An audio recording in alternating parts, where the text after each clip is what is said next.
रवि सिंह जी गाजियाबाद से। राधे श्याम। महाराज जी आपके चरणों में कोटि कोटि प्रणाम।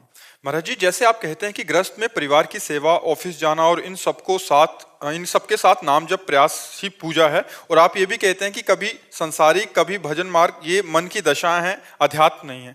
महाराज जी मन में ये प्रश्न आता है कि जब परिवार में रहेंगे तो सारी सांसारिक कार्य जैसे विवाह, महोत्सव, फंक्शन तो इन सबको भगवान को समर्पित कर दे, तो हमने नहीं कहा। पूरे अगर सत्संग को आराम से एक एक शब्द सुनो तो संशय नहीं रहेगा। जो आप सांसारिक कार्य कर रहे हैं वो धर्म युक्त होना चाहिए और उस कार्य को भगवान को समर्पित कर दीजिए। भगवान को समर्पण किया हुआ हर कर्म भगवत प्राप्ति कराने में समर्थ होता है, पर उसमें जरूरी ये है पाप कर्म सम्मिलित नहीं होता है, पाप कर्म नहीं होना चाहिए। तो गृहस्थी में भी धर्म पूर्वक चले, पाप कर्म ना करे। अगर शास्त्रीय मर्यादा के अनुसार ब्याह हो रहा तो भगवान की पूजा हो रही है। अब मांस परोसा जा रहा है, शराब परोसी जा रही, उद्दंडता हो रही, ये थोड़ी भगवान की पूजा होगी। ये तो राक्षसी भाव है, ये भगवान के अंतर्गत नहीं है। कहीं भी भगवान की पूजा में इनका प्रवेश नहीं, जिन वस्तुओं का वो वस्तुएं नहीं। अब आजकल कौन ब्याह को कैसे भगवान की पूजा माने? ये सब गंदी बातें परोसी जाती हैं। बड़े वीआईपी लोग वही माने जाएंगे जितने क्वालिटी का ये गंदा भोजन परोसा जाए। क्यों? इसे घास फूस कहते हैं लोग। सात्विक भोजन को घास फूस खवाया, और वीआईपी चीज तो खवाई नहीं, क्योंकि वीआईपी चीज खा के नरक जाना है। तो इसलिए हमें लगता है कि सही माने में पूजा तभी होगी जब शास्त्र पद्धति के अनुसार हर कार्य हो रहा हो। और ये आप करोगे तो आपको पुराने जमाने का लोग कहेंगे। अब देखो कितनी बढ़िया पद्धति थी हमारे समय में पीछे। जैसे ब्याह हुआ तो सब बारातियों के चरण धोए जाते, पट्टी में गाय के गोबर से लिपी हुई जगह में बढ़िया बैठाला जाता, और सब दोना पत्तल उससे परोसा जाता, और फिर भगवान की जय जयकार करके पाओ सब लोग, और फिर खीर ले लीजिए, हलवा ले लीजिए, पूड़ी ले लीजिए।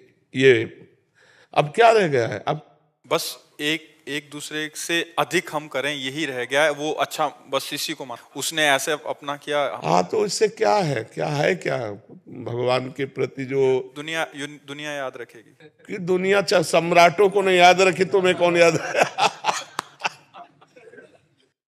गुरु जी अगर ऐसी जगह जाना पड़ जाए जहाँ पे सब लोग इस तरीके का काम कर रहे हो और अगर हम उनके बीच में बैठे हुए हैं, हाँ तो इलायची खा के बैठो और उसी को चबाती रहो, कुछ खाओ पियो मत। अपने घर से इलायची मुंह में डाल के जाओ जिससे वातावरण सुगंधित रहे, आपको सुगंध मिलती रहे इलायची की, और कुछ खाओ पियो। आपकी बात याद आई थी सत्संग की कि पागलों के बीच में हंसने में क्या जा रहा है। हाँ, पर लेकिन हम तो राधा राधा बोला। हाँ, लेकिन खाना नहीं है। जैसे अपवित्र भोजन खाने से बुद्धि भ्रष्ट हो जाती है। जैसे मैं न्यूजीलैंड में रहता हूँ तो मुझे बाहर हर पार्टी में जाना पड़ता है, तो मैं नहीं खाता खुद, तो वहाँ सभी खाते हैं। तो ऐसे मेरे लिए ठीक है जाना वहाँ? हाँ बिल्कुल, चले जाने में कोई, क्योंकि देखो संसार के व्यवहार में आप सन्यासी तो हो नहीं कि नहीं जाना, आपको तो जाना पड़ेगा।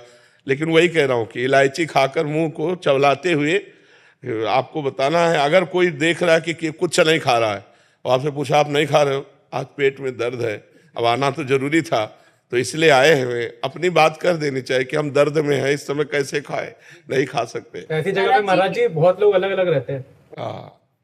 कहते हैं बहुत पंडित बन रहे हो, बड़ी आई पंडित बनने आए, ऐसा भोजन नहीं करोगी, कब से ऐसा शुरू कर दिया तुमने, कब से साधु बनने लगे? अच्छा, नीच तो नहीं कहा, अच्छा ही कहा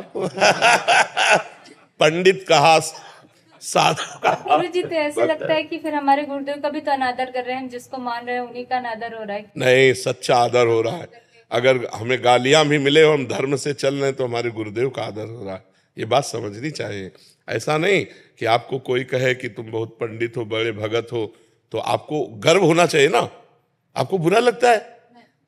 पंडिता समदर्शिला, भगवान पंडित का मतलब होता है ज्ञानी, पंडित का मतलब होता है ज्ञानी, और भगवान का भक्त। कितनी बड़ी पदवी हमें दे दी, बड़े भगत हैं देखो, तो आपको गर्व होना चाहिए। हाँ, भगत तो हूँ, भगवान का हूँ। हमें दूसरों की चाल नहीं देखनी और दूसरों की बात नहीं माननी, हमें अपने भजन मार्ग में चलना है। ये सब बहुत निंदनीय है, बहुत निकृष्ट दुर्गति हो जाती है, बुद्धि भ्रष्ट हो जाती है। इसलिए समाज में जाना पड़ेगा। रिश्ते नाते हो सकते हैं, मान लो बेटी का ब्याह वहीं हो जहाँ ऐसे घर वाले हो। अब किसी के माथे में थोड़ी देखा लिखा है कि मांस खाता है, शराब पीता है। बहुत बढ़िया लड़का है, कमा खा रहा है, ब्याह कर दिया और फिर बाद में पता चला कि वो लोग ये सब खाते पीते हैं। तो अब जब रिश्ता हो गया तो जाना ही आना पड़ेगा, पर खाए ना, अपने धर्म से रहे तो सब बात ठीक हो जाती। बहुत कठिन है, कलिकाल में धर्म का निर्वाह करना बहुत कठिन है। कितनी ऐसी बाजार में चीजें आने लगी जिनमें अंडा मिले होते हैं, जिनमें मतलब खाद्य पदार्थ मिले होते हैं। और जैसे वो केक में बना होता है, केक आता है बर्थडे में सब बनाते हैं, उसमें अंडा पड़ा होता है। हाँ, बहुत सी चीजें होती। हम तो बाजार की चीज मात्र से डरते हैं। जैसे कोई भी बाजार की चीज हो तो हमें सबसे, भले गलत नहीं है, लेकिन उसके विचार क्या थे बनाने के, बनाते समय उसके विचार क्या थे और उसकी पवित्रता क्या थी, कोई प्रमाण नहीं। घर में आटा लगा के रोटी बना रहे हो, राधा राधा रट रहे हो, वो बहुत जोर की बात है। अब ये सब इधर उधर के पदार्थ ना खाओ। देखो आजकल कैंसर हो रहा है, बहुत रोग बढ़ रहे हैं। पदार्थ सब अच्छे देखने में लगते हैं, लेकिन यदि वो सही पद्धति से नहीं बनाए गए, सही तेल से, सही पदार्थ, तो तुम्हारी आंतें हैं वो अंदर जाके नुकसान करेंगे। आजकल नकली पनीर चल गया, नकली खोवा चल गया, मतलब आपको लगेगा हम पौष्टिक पा रहे हैं और वो आंतों के लिए बहुत हानिकारक होगा। तो बहुत से लोग देखो blood pressure low, blood pressure high, sugar, ये सब कितनी बीमारियां हो रही हैं। इसका कारण भोजन है। और दूसरी बात है, अब व्यायाम कोई करना नहीं चाहता कि सुबह ब्रह्म मुहूर्त में उठे, आधा घंटे शरीर को हम थोड़ा व्यायाम करें। और इतने मेहनत के काम होते थे वो सब बंद। अब घर में माताएं बहनें 4 बजे से चक्कियां पीसती थी हाथ से और भजन गाती थी। भजन गाते हुए आटा बैल जोतते हुए, मेहनत करते हुए उनके शरीर देखो कितने पुष्ट होते थे। अब आज का क्या है, हर चीज मशीन से, आटा भी लगाने की जरूरत नहीं। कम से कम आटा गूंथने में थोड़ा तो दिल नहीं फेल होगा और क्या करेगा। शरीर में कोई मेहनत वाले कार्य नहीं है। अरे रोटी भी बन के आने लगी, नहीं आटा करके उसमें डालो, रोटी इधर सेक के आ गई, बस खाओ। ये भगवान की कृपा कहो कि अभी खवाने वाला नहीं आया, नहीं तो वो भी आ जाएगा कि आप बैठे रहोगे। आलसी लोग आलसी होते चले जा रहे हैं, तो शरीर बीमार होते चले जा रहे हैं। रोज व्यायाम करना चाहिए, हर मनुष्य को करना चाहिए। 15-20 मिनट तो करना चाहिए। बताओ इतने में व्यायाम कौन करता? रोज सुबह ब्रह्म मुहूर्त में उठ के 1 हाथ, 2 हाथ, 3 हाथ उठे। ब्रह्म मुहूर्त में नहीं, लेकिन रोज करें। दोपहर के समय नहीं, जो जिस समय जो टाइम है, तो थोड़ी देर हमें लगता है कि अगर आप 20 मिनट, केवल 20 मिनट दंड बैठक, आसन, कुछ भी ऐसा जिससे आपके पसीना आ जाना चाहिए।